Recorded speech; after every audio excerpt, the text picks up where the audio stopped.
Are we truly pursuing a meaningful life, or have we become addicted to the thrill of success itself? Today's Ideal Tennis episode delve into the fine line between healthy ambition and unhealthy obsession with achievement. We'll explore how our culture relentlessly focus on winning can hijack our well-being and sense of purpose. By the end of this episode, you will know how to spot when ambition crosses the line, have strategies to realign goals with personal values, and feel empowered to choose a healthier definition of success, one that nurtures both performance and peace of mind. Jess, we're back, lady. We're back. How you week been?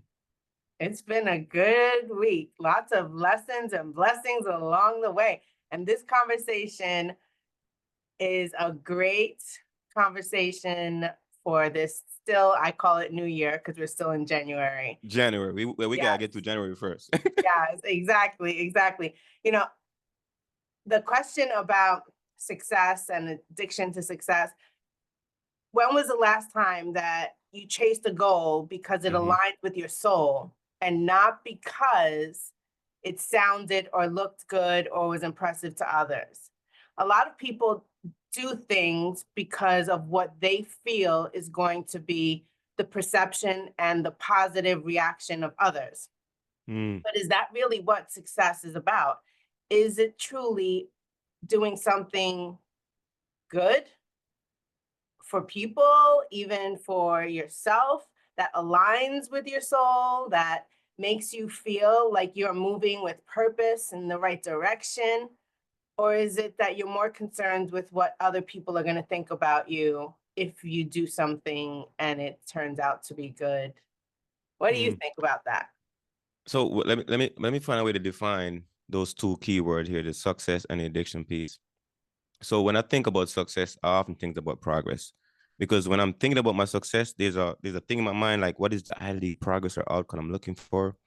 So I'm always thinking about that. What is the ideal progress or outcome I want to see from this thing I'm pursuing? Because I realized that within myself, this is, I know you say you were a daughter of a king, and I love when you say that, because when I think about anything in life, I'm always thinking about, if I have the desire for the thing, that means the thing had to exist. Like my hunger for food is evidence that food exists. If it's not, I wouldn't have the hunger for it. Like my desire for example, my desire for sex, let me know that sex is this. If not, I wouldn't have desire for it, right?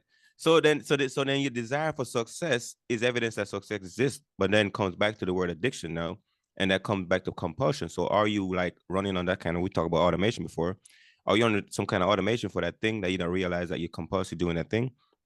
Or you recognize that, oh yeah, I'm consciously doing it. So now when I think about success and addicted to success or success addiction, then it comes back to what's my definition of success. And really, for me personally, success means that, like, if I'm doing the thing that I love with the people that I love, I feel like I'm successful, because that's my ideal kind of living. I want to do the thing that I love with the people I love. And if anything that's work that you love doing, then find somebody to do it with. If not, then it's like, why you do it if you're not gonna find somebody you love doing it with? So that's what comes to mind when you asking that question. What about you? I mean, I think so many people do things sometimes for the wrong reasons, right? You get caught up, you get focused on what other people think and what other people want of you. I think that when you talk about, addicted to success, Mm, is it a bad thing?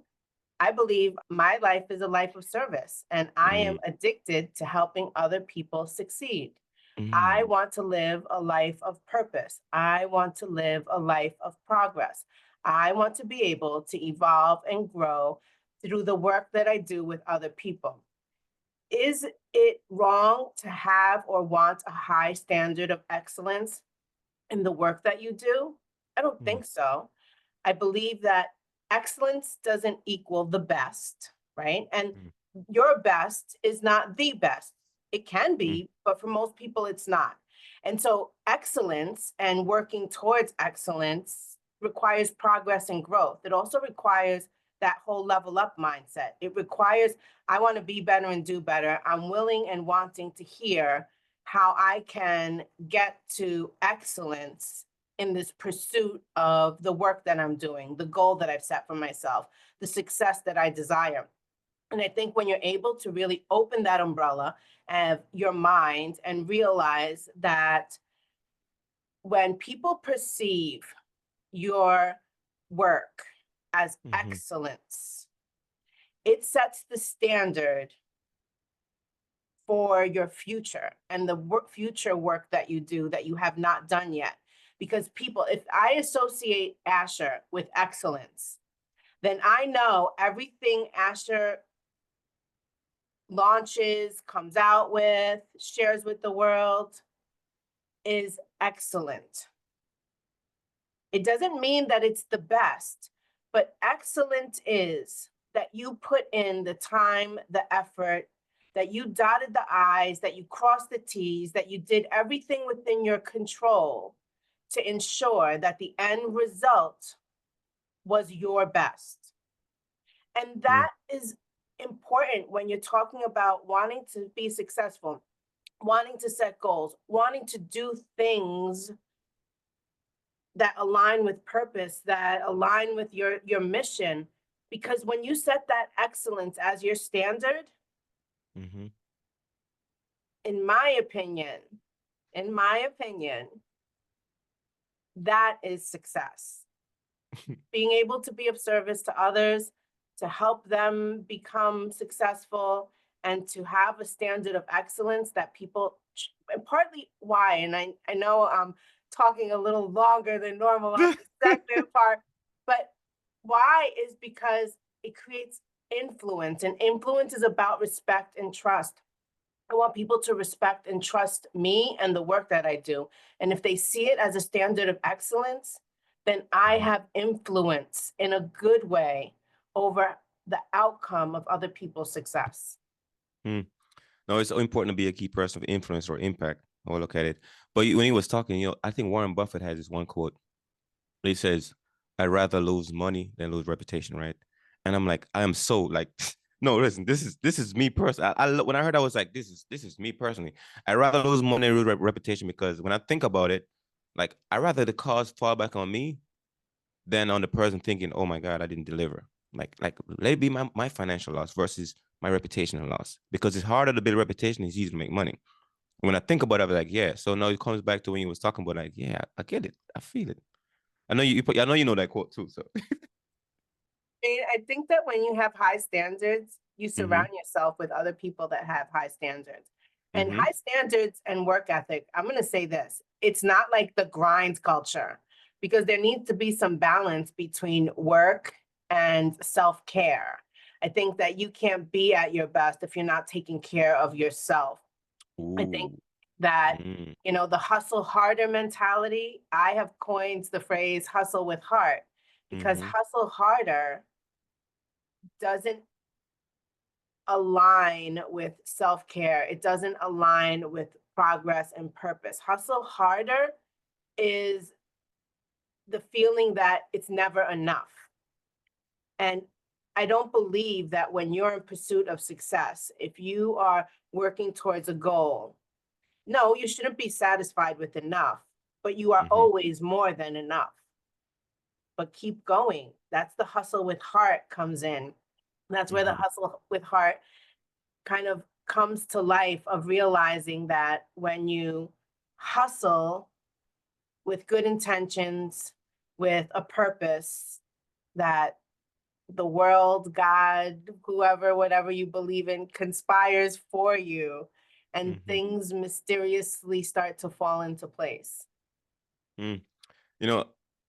I thought about, folks that kind of know me a little bit. So, I was in the military, and I often say it's, the army is like, I came off the army plantation, because, you're talking about that hustle hard. That's definitely hustle hard, right? But then, we have folks that we would call like the elevator plantation or the corporate plantation, or you can call it the either way. It feels like a plantation because all of that hard work, right? And sometimes you get trapped into what we call that compulsion, the automation within those systems, and it seems like addiction because now you got to do it every day. And as much as you protest, you still got to do it because you got to pay. You got to pay the rent. You got to pay for your school, your kids, so forth and so on. We understand that, right? We understand that. But then we all are working towards that thing that we desire, which is the freedom to really choose what I call those five things: freedom of money, freedom of purpose, freedom of relationship, freedom of time, so forth and so on. Right? If you don't have those freedoms set in place, then you be on that hustle thing, that hustle hard thing.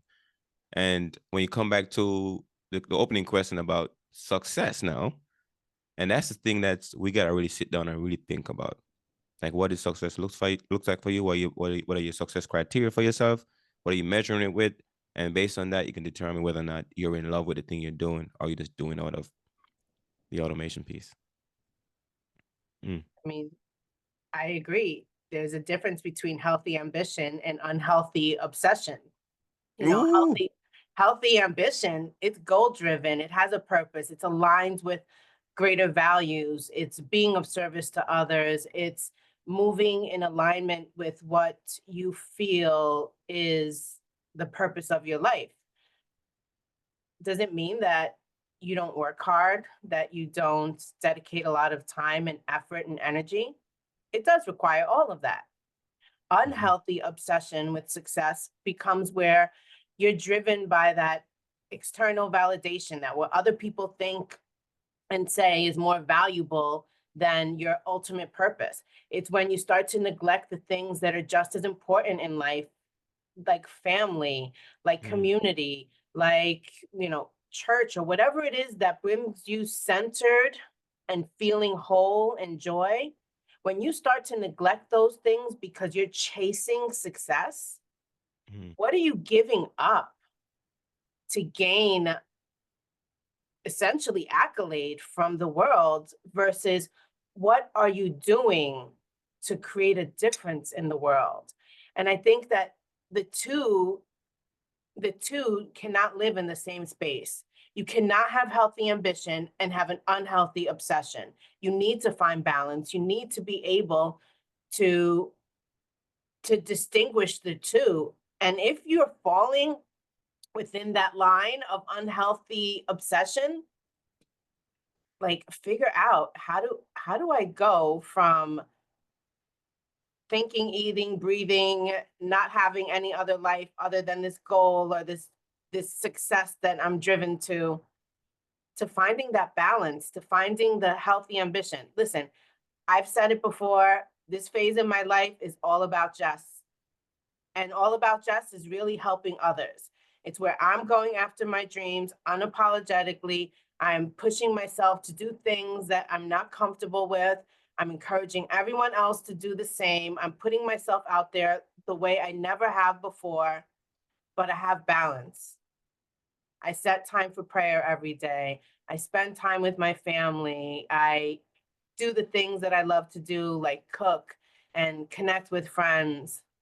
But a good portion of my day, I won't lie, Mm. sometimes 16 hours of it is filled with my purpose and fueled by the community that I work with.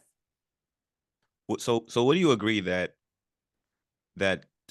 success is not a destination but a point of reflection? I do. I believe, success and going back to never enough, right? Mm-hmm. I truly believe that we are intended to have a life of more. And Mm-hmm. being content with enough is not what God calls us to do. And it's not about greed, it's not about, money, but it's about purpose and of service, in my opinion, that is. And so I'm constantly on pursuit of success. And that looks different in any given day. Mm-hmm. Today, today, what success looks like in my life today Mm-hmm. is knocking out this Idea Tennis podcast with you, a coaching session with one client, and then spending the rest of my day with my nephew. That Mm-hmm. is a beautiful, successful, balanced day. Tomorrow, I am the MC for a business seminar. That is the success for tomorrow. Mm-hmm. Success looks different every single day, but whatever it looks like today, you have more than enough to be able to create what today's success was and Mm-hmm. turn it into excellence, turn it into, you know, maybe things don't roll out the way they should. Yesterday I had a little bump in the road Mm-hmm. and I, for a moment, was very upset. And I'm going to encourage people to like lean into how they feel. Don't try to suppress it. lean into it, but don't live in it. And so I was upset. Something happened that was out of my control. I had to figure out quickly, how do I focus on a solution? How do I fix this? And what's the best positive action that I could take to clean up a mess that I didn't make, but affects me? And after venting a little bit and speaking to you and to another friend about what happened, you know, I realized that sometimes things in life happen. Whether you want it or not, it happens. Whether you try to have control over everything, God shows you and reminds you, you do not control everything as much as you want to. You do not control everything.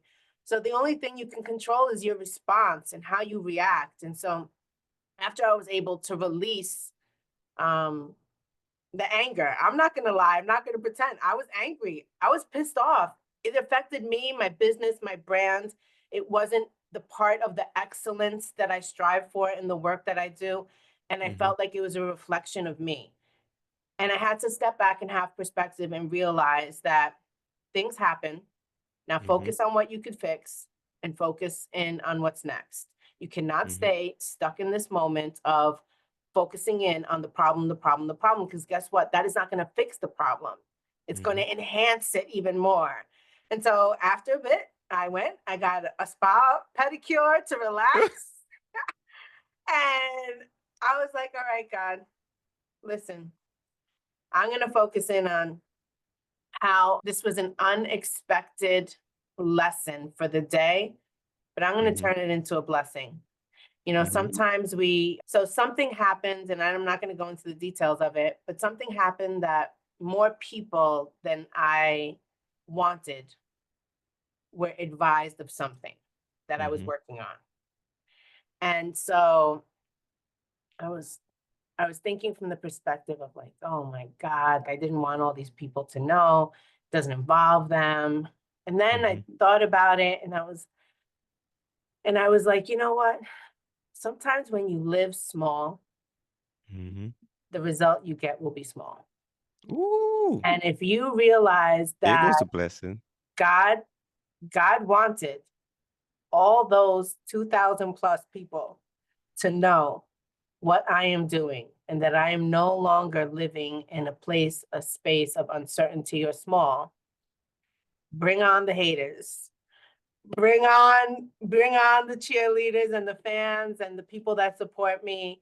And where the chips fall, but it all happens for a reason. And so at the end of the night, I felt good about the mistake and decided that I was going to let it go, that's all I could do, and look at it as a blessing for the day.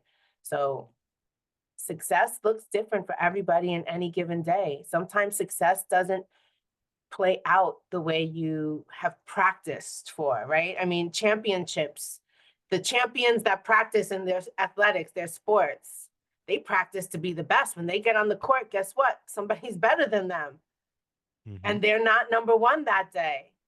But maybe they did practice, and they practiced more than the person that they were competing against. And they did turn out to be number one that day. It's all about progress, keeping your eye on the prize, whatever that prize is for you. I don't believe the prize should be money, but that's the loudest evidence of most success is the currency. Interesting. I'm gonna quote the wise man here. Say, he says the wise man always says the problem is not the problem, but you're thinking about the problem that makes the problem. Yep. So then yesterday, when you were thinking about your struggle, like you don't realize that, because this is my personal belief, right? You probably believe differently. I don't think there's no such thing as free will. I think there's freedom of choice. Wait, let me explain. Right? There's no such thing as free will, because I'm telling you right now, you can't will a paralyzed leg to move.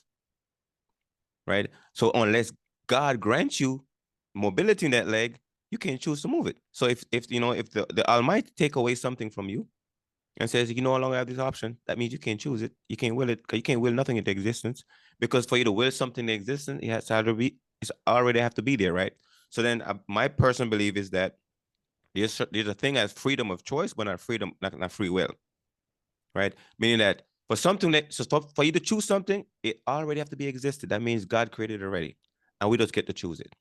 But if it doesn't exist, or it doesn't give it to us, then we can't choose it. We can't do nothing. You can't will nothing into existence. Just like Jess, you can open your eyes all you want, but if God don't make you want to see, you can't see, right? Therefore, you can try to will sight, but sight ain't gonna show up, right? Because sight has been taken away. Just like everything else in life, it's given to you and it can be taken away in no time. Today you wake up, you feel rich and wealthy, and tomorrow God say, you know what? I'm gonna test you, Jess. I'm gonna take it all away. And you can have will all you want. You can't will that back into your life until God says, you know what? Here it goes, Jess. No, you can choose. That's my thought on that. So when I was thinking about your situation, I'm like, okay, maybe you did not want everybody to know, but God's like, you know what, Jess? I think it's time for you to go ahead and get some more eyes on you. And I'm gonna do it. And you can have all the will you want. You can will this not to happen, but guess what? It happened, right? So yeah, those are my thoughts. But anyway, what are you thinking? We just What are you said the smiling same about? thing because we just said the same thing. Like always, God is in control, not you. So yes, I agree with that. I agree with that. I mean, listen, when stuff is happening in the Mm. moment, you're just like, what? Come on. Come on, this is not what I Right? want. This is. Is this really happening? Did that really just happen? Again, lean into that for a minute. Mm, That to people that give you room and space of a safe place that you trust, and mm-hmm, then just like focus on something positive. Find a lesson, find the blessing, because I guarantee you there is one in every horrific situation. There is a lesson and a blessing. You just have to look hard enough for it. I mean, I'm going to say, what if success was measured by mm-hmm, how much meaning and how much connection you make with other people rather than what you accumulate in life? mm-hmm, And accumulate could be a lot of things, right? Accumulate could be money, could be customers, clients, it could be properties, whatever it is that you accumulate. Things, in my opinion, have no real value because, like you just said, they could be taken away. That's anything. mm-hmm, But the connection that you make and the impact you make on someone else's life, that lives beyond you. That creates mm-hmm, legacy. That mm-hmm. for sure, for the rest of your life, you will never forget me. You will never forget the way I will never forget you. I will Mm-hmm. talk to my future grandbabies about my friend Asher, how much we were able to accomplish together and impact other people's lives together. That is legacy. And sometimes it's not, about business partnerships or a podcast conversation. It's about someone that you met that just touched you in such an incredible way that left a lasting impression. Sometimes it could be just for a moment that they were in your life, but because of the connection and the meaning of the moment, it lasts a lifetime. It creates that legacy. To me, that's priceless. What Mm. do you think? I'm gonna tie it with this thing right here because I remember when I was a couple days ago, I was having like a little down day, and I just plugged a podcast on my favorite podcast. I would listen to it, and just hearing the conversation that was happening, just gonna help me kind of reset, reframe my mind frame a little bit because sometimes I think that's why I really be. Let me go back to a scripture again. We talk about this. When God says Adam it's not good for man to be alone, right? So then I realized that you need people voices in your head because inside your head you're playing out the story. And when you listen to somebody else, they're saying something like me and you are having a conversation right now, somebody listening, they're creating a story in their head. But sometimes by themselves, that story they're creating might be just draining energy. And when they start listening to another conversation, that's why I love podcasts and so forth, and so on, or a book or something that I'm listening to, because it helps me start creating that my own internal narrative therapy, right? I'm doing that to myself. I'm listening to somebody else. I'm creating the right narrative for myself. And that's very important. That's why the reason I'm doing podcasts now. Because I feel like one of my purpose on this planet is to be some kind of ministering, good words to people's mindset. I believe that. I mean, I've been running from it most of my life, right? But the further I run, is like, come here, Asher. You still gotta do this one mission. So, I'm working on myself, kind of get back to that process. But when I sit down and think about words itself, because I'm a person that loves words, when I hear certain kind of words, it start turn on certain, different kind of meaning in my own life, in my own mind. And sometimes I want to share that meaning because I just believe that I'm a really good thinker. I just know this. But then how do I share those thoughts with other people to help them think about their own thinking a little bit different, and then what kind of narrative they create in their mind? So I listened to this podcast and it really helped me shift my mindset for that day. I'm like, oh man, this is one of the reasons why I like hearing people have a conversation that's really empowering, that's not draining, that's not complaining, but that's really thinking about how do we elevate, uplift, think about stuff, right? And nurture the feeling that we're having. Because one of my main goal is to really take what I call the emotional property and turn that into intellectual property, right? That whatever Jess is feeling, how can we convert Jess' emotional property that she's thinking and feeling, turn that into something that's useful for other people? And I wake up every day thinking about that process. So when you're talking and tell me your story, I'm like, man, this is what I love doing. So if you listen to this right now, right, we love to hear about how you think, how you feel. Because it's not about what we said, it's about what you think about the information that we've said. So what you're playing out in your own mind, like I would love to hear that in the comment section. Like, hey, Ashley, when you said this, it's playing out to me. Just like when you read a scripture, just when I know you read the Bible and stuff. When you read scripture, it's not about the scripture, it's about what scripture says to you, because it says Yes. everybody speak to everybody differently. Yes. So when I hear words and stuff, I'm like, it's speaking to me and what the narrative that is playing out in my mind. I would love to share that with somebody. And I get somebody to share that with. I'm like, oh yeah, this is what you're thinking. Oh yeah, cool, great. When I heard that, this is what I'm thinking. Now we all get to share the way we think about things. So I would close with that right there. I am going to say you have a beautiful, brilliant brain. I tell you all the time, I Thank love you the so way much. your brain works. Um, that's I believe the part of our collaboration that makes this so much fun for me and hopefully meaningful to the people that listen to the podcast. So I'm going to challenge everybody to do a success audit in their life. Do they have an unhealthy obsession, or do they have a healthy level of ambition? Are they finding balance?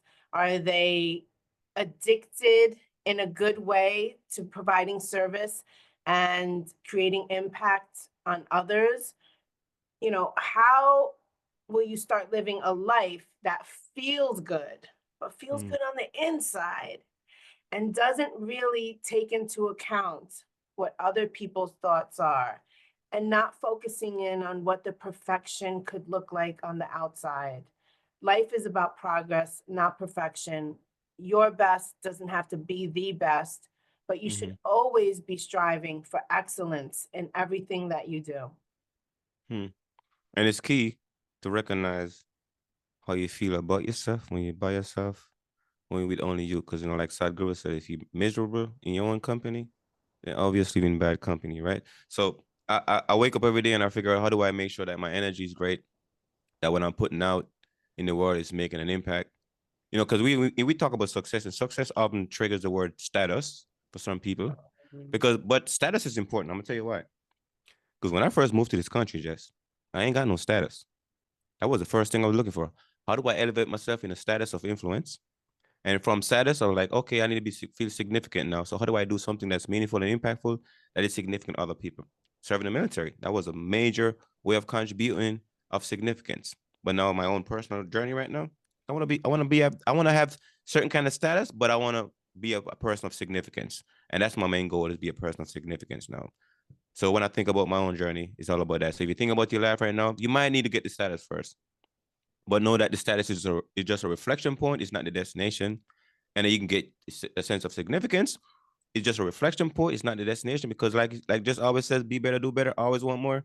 You're gonna always want more. There's no stopping that. I think the desire is there for everybody. Always want more, and that's good. That's a good thing, because if a tree stop growing, it's time for it to die, and we ain't want to die right now. So gravity is not gonna win today. Until gravity wins tomorrow, keep going and keep growing, right? Absolutely. Find a life of purpose and passion. Do the things that set your soul on fire. And this conversation today is aligned with all the conversations we have week after week. You said it, wanting to wake up each day to be better and do better, to have conversations that are essentially about the three things we talk about every single week, which are mindset, growth, and community. We love the fact that you listen to us, that you have become a part of our community of Idea Tennis. If you are enjoying our conversations, I'm going to urge you to like, comment, subscribe, share with a friend. We'd love to hear your thoughts on our conversations, and we welcome any thought-provoking questions for our future conversations. Asher, where can they find you? Oh, Asher. So I'm on LinkedIn now. I've been working my LinkedIn. I just updated my LinkedIn recently, by the way. So it's Asher Wright on LinkedIn. You know, in the middle you got AW because my pen name is Asher AW for all my books. But Asher Wright, and Facebook, same thing, Asher Wright. You can find me on Asher Wright on Facebook.